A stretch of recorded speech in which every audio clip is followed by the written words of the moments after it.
Ju njohim me edicionin informativ të lajmeve. Kjo është Radio 7.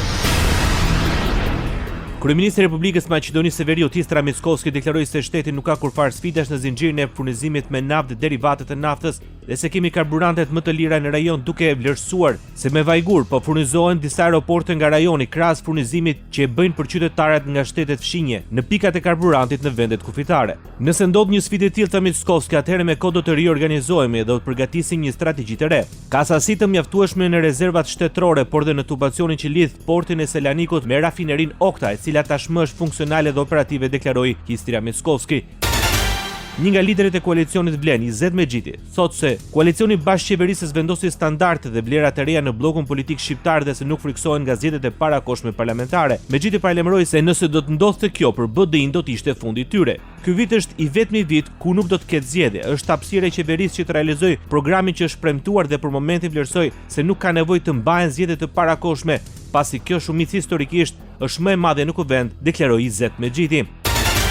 Alianca për shqiptarët dënon heqjen e gjuhës shqipe nga faqja zyrtare e Komisionit për Mbrojtjen e Konkurrencës, një veprim i papranueshëm dhe një goditje drejt për drejt ndaj të drejtave të shqiptarëve. Edhe më shqetësuese janë raportimet për largimet të shqiptarëve nga puna, mungesë përfaqësimi në punësime dhe presione ndaj të punësuarve shqiptar. Po aq i papranueshëm është dhe mos reagimi i përfaqësuesve shqiptar në këtë institucion, si dhe i Vleni që sot mban përgjegjësi politike për këtë gjendje. Apelojnë nga opozita shqiptare në Maqedoninë e Veriut. Thirrja është për riktimin e minjërshëm të gjuhës shqipe në faqen zyrtare të institucionit, ndërprerjen e diskriminimin ndaj shqiptarëve dhe transparencë të plotë për largimet dhe punësimet. Radio 7, zëri pozitiv i qytetit. Shqipëria konfirmon mbështetjen për Kosovën dhe në fushën e mbrojtjes. Nga Prishtina, ministri i mbrojtjes së Shqipërisë Ermal Nufi gjatë takimit me homologën kosovar Ayub Maqedonsi kujtoi bashkëpunimin ndërtetëror si domosdoshëm për ngritjen e kapaciteteve dhe garantimin e sigurisë. Republika e Shqipërisë qëndron krah për krah me Kosovën në gjithë udhëtimin dhe rrugtimin e saj që nga çlirimi, pavarësia dhe sot thellimi i institucioneve demokratike në Republikën e Kosovës, ngritja e bashkëpunimit në nivel ndërkombëtar, forcimi i institucioneve të saj, forcimi i një republike demokratike me një prirje perëndimore të qartë, bashkëpunimi midis dy shteteve nuk mund të ishte më i mirë dhe më i fortë sot.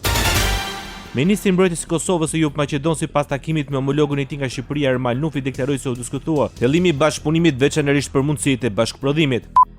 Gjithashtu diskutuam edhe mundësitë e thellimit të bashkëpunimit edhe në fusha tjera, duke përfshirë industrinë e mbrojtjes, një sektor jashtëzakonisht i rëndësishëm dhe i domosdoshëm për kohët kur po jetojmë, dhe në ditët në vim, në muajt në vim do të punojmë më gjerësisht edhe më thellësisht në identifikimin e mundësive për bashkëpunim në këtë fushë. Maqedonsi falenderoi Nufin për ndihmën e Shqipërisë ndër vite dhe për ndërtimin e kapaciteteve ushtarake. Ndoqët lajmet shkurt në Radio 7, zëri pozitiv i qytetit.